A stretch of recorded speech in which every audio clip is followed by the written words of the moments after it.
Hello and welcome to Depth Spelunking, a roguelite game based off minus elevation and minus descendants. To pretty much sum it up, you go down an elevator, you complete tasks to progress, and you have to avoid entities that may spawn on a floor. A very simple game, but very fun concept. This game may remind you of another game that I did a video on, not to be named because this video is about depth spelunking, and I will say that this game did come out first, so no comparisons allowed, okay? This one's first, so technically it's the original, alright? And honestly, it's very unique with the entities and the tasks you have to do, which may or may not remind you of some Among Us tasks. Let's be for real, these are pretty much the same tasks from Among Us, except like 2, 3, I don't really remember every single task, but that's pretty much it, you know, like, if you played Among Us, you'll be good at this game, kind of. The difficulty in this game is pretty high, I would say, for beginner. Me, whenever I played for the first time and playing with new people for the first time, definitely notice a lot of people die quickly, which, you know, death is kind of a part of the game. The more you die, the more you learn. The more you learn, the better you get. And as you complete tasks in a run, you earn more money, like $1 to $2, I think, per task you complete. I might be wrong, I'm not entirely sure the amount you earn, but I know you earn money from doing tasks. And that is very beneficial because once you've earned enough money, you can start buying your own items, which these can help you tremendously during a run. Especially some items like the, let's say, camera, which can stun enemies for a few seconds, which makes it very good for getting away when you're in trouble. Which, of course, comes with its downsides. It costs 25 battery to take a photo, it has a 40-second cooldown, and doesn't work on bosses. But if you want something for survivability, there's the Crown of Flowers, which gives you plus 25 max stamina and battery. All your fear gain is reduced by 25%, and it occasionally drops a petal that can be picked up by anyone, and using it will regenerate 25 stamina and rid yourself of 15 fear. The whole point is that items can be very useful, and there are items that cost a lot more, but are definitely insanely useful for later game and, you know, surviving. But, you know, it's possible to survive without these items, definitely. Having an item is very useful than having none, is basically my whole point here. Now, let's talk about special events in this game. There are a few, but some very cool special events. Now, let's talk about the basic ones, which is the fog. The floor will become foggy, sounds will become muffled, and you can't really see that good. It'll turn on and off, but, you know, very bad. No one wants their fog, especially with very sound-based entities. You never know if they're gonna be nearby, and then you're dead, you die forever. Anyways, that's basically just what the fog is. With that, there is the power outage, which basically works like the fog, where the lights will turn off, then turn back on sometimes. Not very nice to have though either. At least your sound isn't like muffled by the fog, which is good. Definitely would prefer having a power outage instead of the fog, since, you know, you won't be able to hear. And with those out of the way, let's talk about the reshuffle, which can happen anytime during a floor. And while it happens, the lights flicker, you know, the lights then go out, you won't be able to do any task, I'm pretty sure, and then the entity will just be placed randomly on the floor, and you're just gonna have to guess where it is. It could just be around the corner, and, you know, you blow up and die. And then the lights turn back on, and you just continue on with your day. Just pretend like nothing happened. the only way to combat the reshuffle is just to be very cautious. You know, let's say for example a warden on the floor, which a warden is basically the warden from Minecraft. It will hear your footsteps, and if it hears you, it will run and kill you. If it's a warden perchance, just crouch, don't run or anything, and you'll probably be fine.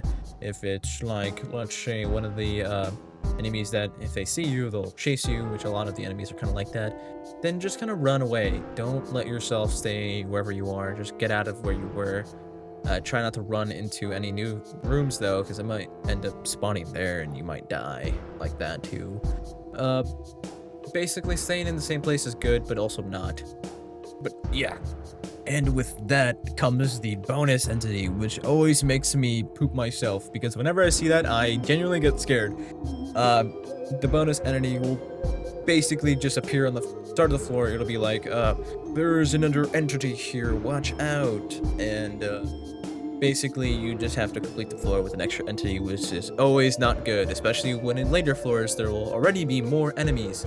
So, you know, you're gonna worry about even more. Sometimes can be the very powerful and hard to deal with ones too. But luckily there's always just the skip floor button, which is in the elevator, and you have to get basically the entire group of people that you're with, unless you're in solo, which you can just press the skip button whenever you want, really. But yeah, you can just skip the floor and not deal with that extra entity if you really want to. Just know that on the next floor you will not be able to skip, so you know, use it wisely, I say, because there's a chance for a malfunction to occur. The more times you skip during a run, the higher chance this malfunction will be. Now, to explain this malfunction, basically, it will be a special floor with 15 tasks on a solo run and like 10 for every other person alive. So, for example, if you have like 10 people, it'll be like 105 tasks to do. That's a lot of tasks. And not to mention, you do it in 3 minutes. And if you are unable to complete the floor in under 3 minutes, then the timekeeper will spawn. They are a conditional entity, which basically they only spawn on this floor, and if you're unable to complete the floor in time, he basically will slow you down and also speed you up, which might seem like a good thing, but if you ever played The Binding of Isaac and you've taken an I'm excited pill, you know exactly that this is not a good thing and will most likely make you run into an enemy. But yeah, that's your warning not to use the skip button so sparingly.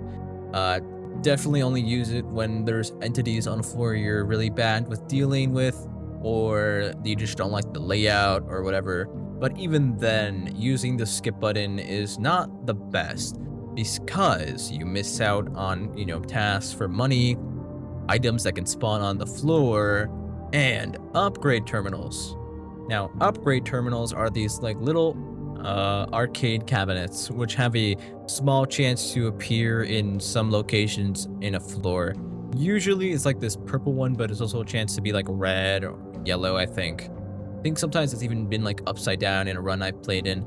I'm not sure all the variants, but those are the ones I know of. Once you find one, you go up to it, just interact with it, and it'll turn off, and then the upgrade terminal, when you're done with the floor, will appear, give you 3 options to pick from. Now, they're categorized by color. There's the blue ones, which are mostly support upgrades, which will benefit you, the Delver, or the Elevator. And then there are the red upgrades, which I guess are like the danger upgrades, I guess. Like they alert you for danger or help you against events in a floor. Like for example, there's an upgrade that when there is a blackout, there can be lights that turn back on during that blackout, so allowing you to see a little bit better. As well as like a mimic radar, which mimic is an entity that can copy any players in the lobby's avatar and pretend to be them. Very hard to deal with on bigger runs when there's a lot of people, and you don't really know everybody, so you just assume it's a regular person, but nope, it's the mimic and you die. Great Art can be very good on these bigger runs, but mostly worthless if you're playing in solo or like on a call. You'll know if someone's a mimic or not. Then there are the purple upgrades, which are like the more unique ones. One is a boss fight upgrade, which basically just gives you a boss fight on the floor after you upgraded. And then the snake eyes, which basically gives you a random item of the start of the next floor. The quality usually depends on your luck stat, so usually pick that if you have high luck. Now, the final color, the green upgrades, which affect the pit stop. Now, the pit stop is an upgrade that you can pick, which works like the boss upgrade, where the shop will appear on the next floor. These upgrades only affect the shop, so usually not that great, but there are items in the shop that usually won't appear on the floor during a run, so it'd be a good idea to go into a shop. Especially since it is a free floor, it'll take up one floor to go to, so to get that number up. But those are all the upgrades in the upgrade terminal that I know of. Usually the blue ones are the best. They help you so much and they're so useful. So when you see a blue upgrade, definitely go and pick that one. But that pretty much sums up all I know about this game. I might have missed a few things. I'm not the most proest and awesomest, but I definitely know a good amount. Made this video mostly because this game needs more players. It's only averages like around 100 to 300 players daily, which it definitely deserves a lot more than that. It's a really good game, a lot of effort in this game, clearly, and I think that you the viewer, if you haven't played this game already, you should go ahead and play it. The link will be in the description like always, so you can check it out yourself. If you die, don't be too discouraged to play again, because it's a roguelite. So dying is a part of the experience. You die, and then you go back in this endless loop of delving into the void. But thank you so much for watching this video. I'm glad you made it to the end. Even if you didn't really like the video, I'm glad you even watched it. I appreciate you more than you think. You're a part of that low percentage that actually watches videos to the end, so good on you, But if you really did enjoy this video, consider liking, subscribing, maybe even becoming a member. It supports me directly and comes with a lot of awesome perks, so I don't know, not forcing you though. But again, thank you so much for watching, and if you want to see another one of my videos, it'll be up here on screen. That one says it's recommended to you, so I don't know, prove YouTube wrong, or maybe prove YouTube right. I'll hopefully see you in another video of mine, and I just hope you have a wonderful day today. Bye-bye!